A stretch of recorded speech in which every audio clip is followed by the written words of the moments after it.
What's up everybody, 24/7 Bricks here, welcome back to a brand new video, and in today's video we're going to be continuing the Mini Moc series. This is Season 6, Episode 8. If you do like this video then please like, share and subscribe as it really does help me out, and I do really appreciate any support you guys are willing to give. So without further ado, we'll hop straight into today's video and the build discussion.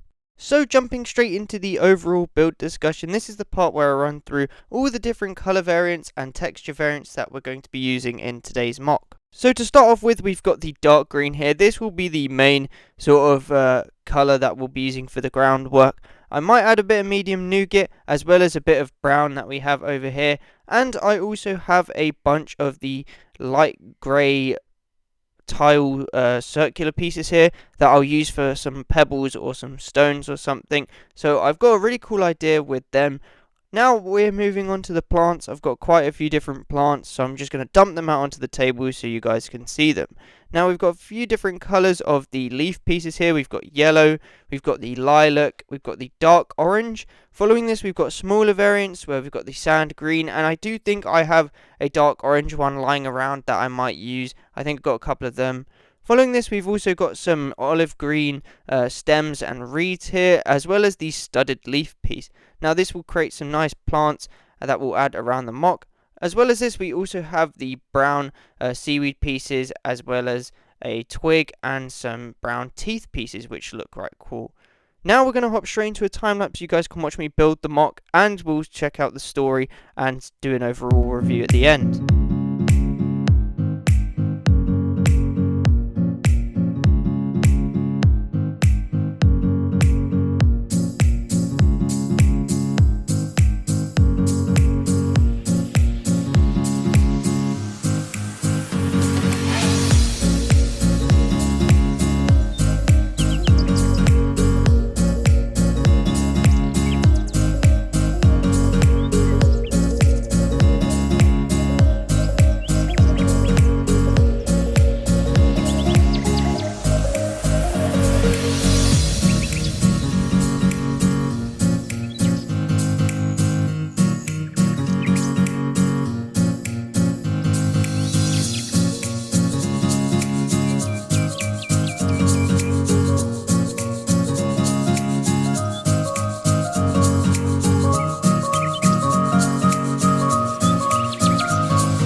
Successfully landing on a planet in the Outer Rim, a group of rebels prepare to make a move on an Imperial base nearby, when suddenly they come across a Stormtrooper patrol.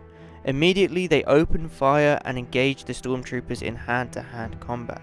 The officer bravely lunges forward, displaying his leadership and taking on the Stormtroopers face to face. The Stormtroopers, taken by surprise, are put on the back foot as the rebels start to push their positions.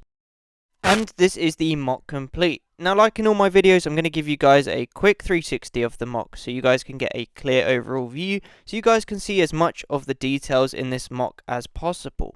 Now, if you guys have made it this far into the video, then I just wanted to say thank you so much, as I really do appreciate you guys watching till close to the very end.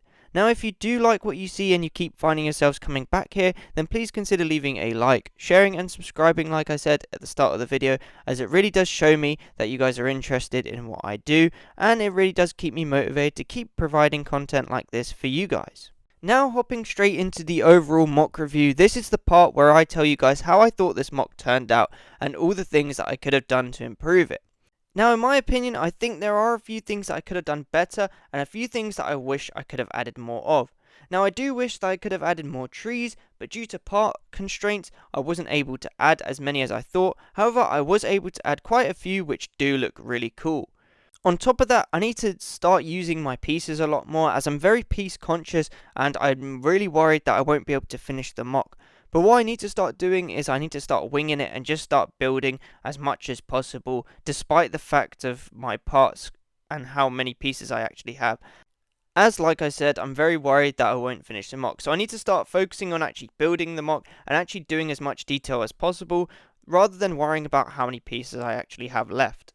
Now, I also could have done some more tiling work for the medium nougat patches in the groundwork. However, again, I think that's just mainly because I was worried about parts.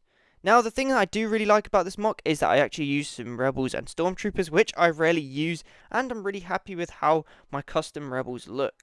Now, I was able to get some of their blasters from a site called Nexotoys. They do really cheap blasters and Warhammer stuff, which looks really cool, and it matches up to Brick Arms blasters as well. They look really similar, and they have a few things that Brick Arms don't actually do, like riot shields for clone troopers. So I'll put a link down in the description so go check them out, as they do really affordable blasters and weapons for your rebels, stormtroopers and clone troopers. Moving on, I'm really happy with how the groundwork turned out. Even though I wasn't able to do as much tiling, I'm still really happy with how it looks and the idea behind it. There's lots of different slopes and variants in the ground, making it look a little bit more interesting rather than just a flat mock. But anyway guys, thank you so much for watching this video. If you do like this video, then please like, share and subscribe, as it really does help me out and I really do appreciate it, and I'll see you in next week's video.